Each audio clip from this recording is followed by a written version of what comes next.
Hey guys, what's up? In today's video, I'm gonna look at the Blue Yeti. Now, you could call this video a review because obviously I'm gonna share my opinion and my thoughts on it, but I'm more interested in telling you guys my story with it because I had a few issues and problems and I nearly thought about selling it again at some point, but now I'm really happy with it. So I thought it's helpful if I talk you through my journey and my experience with the device. Now, before we get into that, I quickly wanna run you through the functionality because if you're considering to buy the device, this might be helpful. On the front, you have a volume button, and that relates to the audio jack that is underneath the microphone. Now you can plug your headphones into that audio jack and then adjust the volume of your own voice that you hear over the headphones. You can also select the Yeti Blue as a speaker for your computer. When you have it plugged in with USB, it recognizes everything automatically, set it as a speaker, and then you can hear other people's voice as well as you track your own voice with no delay. There's literally no delay, and this is a super useful tool because it allows you to monitor your voice as you're speaking and you can really hear how you sound in that moment.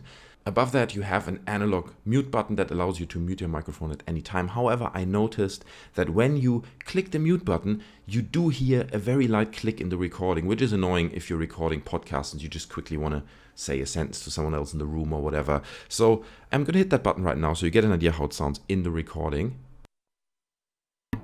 There you go. Did you hear that? When I switched it back on, it had a bit of this kind of weird echo delay or something. So it doesn't sound great when you switch it on and off, but it does work really well. So it mutes it without any issues. Around the back, you can choose between 4 settings, how you want to record your voice or your audio. The stereo setting, which I'm going to go to right now, is basically a setting that allows you to record your voice with a stereo effect. I can move to the right and I can move to the left and you will hear my voice on the recording side of your headphones. This is great for ASMR recordings. By the way, I'm going to link a graphic down in the description that shows you, breaks down all these details on the 4 settings because, you know, I'm not that deep into audio recording. I just play around with them, tell you what they are. The second setting is called the omnidirectional setting, and I'm going to go into that quickly so you get an idea.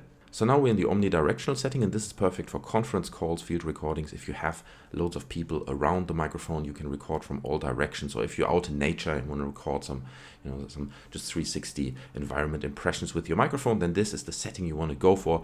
You obviously can also use it for your voice. It doesn't sound bad, but it's not ideal. The one you want to use for your voice is the next one. I'm going to switch to this now. And this is the setting that you normally should use if you're doing podcasts or voiceovers. And you can hear it immediately.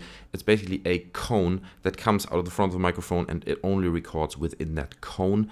So you have to be fairly close to the microphone, but you can be 20-30 centimeters away and you get really good, really crisp and warm results. So this is the setting you want to go for if you want to do gameplay commentaries or something like that. And then the last setting is the bidirectional setting. I'm going to switch to that as well.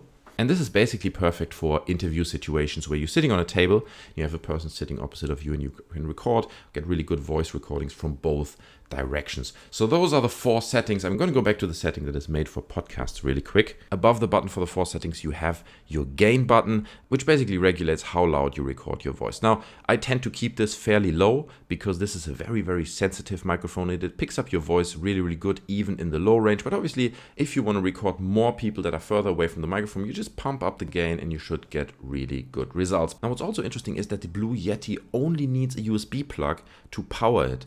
So you don't need like an audio interface or anything like that. You can just plug it into your machine. It's recognized instantly. No drivers or anything need to be installed. And there's no need for an external power supply, which is really, really great. It makes it portable. It's easy to use with laptops, with MacBooks and stuff. It's really, really useful. But guys, let's get into my experience with this microphone. When I first bought it, I was struggling between the Blue Snowball or the Blue Yeti, and I did my research, but I found out that a lot of people say in order to get good results with the Blue Snowball, you need to be very close to the microphone, and that would annoy me, you know. And also I didn't like the design. I don't like how it's round.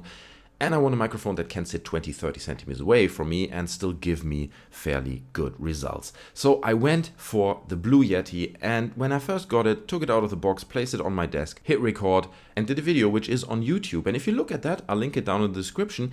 It's not a very good recording, right? There's humming in the background. It doesn't sound very good. I mean, in all fairness, we were quite far away from it, and I might have not had the microphone on the right setting. I literally took it out and hit record just to try it out. but it doesn't sound very good. So at that point I was a bit disappointed, and I was wondering where that humming noise was coming from.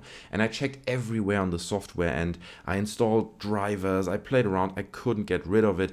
I had nothing that was touching my table as far as I was aware, that could have caused like a distortion or a noise like that. So I was really frustrated and nearly thought about returning the microphone when I talked to a friend, and he said, look, you have got an external hard drive or 2 external hard drives sitting on your desk, and that's a problem. So I put a bit of cloth under the hard drives. I also put a bit of cloth under the microphone, which does come with like little rubber pieces that isolate the audio a little bit, but it is still so sensitive that it just wasn't enough. So I put additional cloth underneath, placed the microphone on it, and the humming was gone.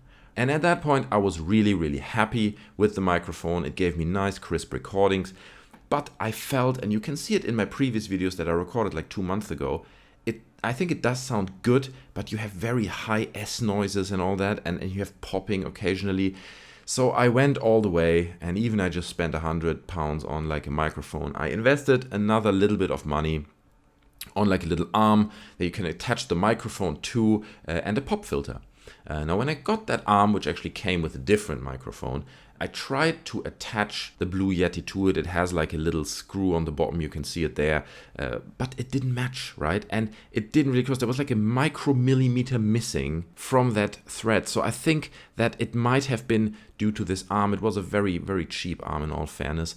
But what I did is basically I took a bit of toilet paper, put it over that little thread, and then screwed the microphone on it, and it matched perfectly. So it was literally that little micromillimeter of like a one sheet of paper that was missing. And now the microphone sits really solid on the arm, and I have the pop filter over it, and the recording you're listening to right now is made with that setup, and I'm really, really happy with it. It sounds great. It's quite flexible. I can do podcasts, I can do live streams really easy with it. So overall, I would definitely recommend the Blue Yeti. It's a great microphone. It's a really powerful microphone if you find your way to use it. And I've seen other people reviewing it, and they use it in a quite different way. And also the way they record their voice is different. It sounds different. The results are different. So I think it's a microphone that you have to get and then play around with, read the manual, try different settings, and just have a play with it, and then you will find a point where you're comfortable with the results, because it is a very powerful microphone. There's no way that you get bad results with the Blue Yeti.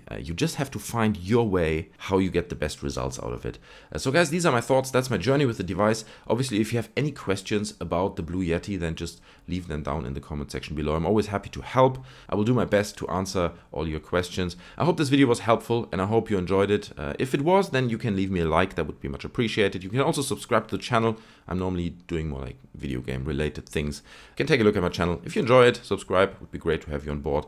Share the video, do all the good stuff. Otherwise, guys, take care, and I'll see you next time.